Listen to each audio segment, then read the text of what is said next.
Hello everyone, today I'm going to be simply teaching you how you can log in into your Fandom account. So this is going to be a step-by-step guide, so feel free to watch the video till the end. And with that being said, let's get straight into the video.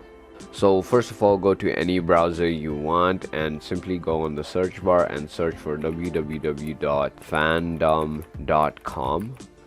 Once you have done that, you should be on this page right over here, and on this page on the top right there is a little person icon right over here, which if you hover your mouse over, there's going to be a sign in and register button. You want to go ahead and click on the sign in.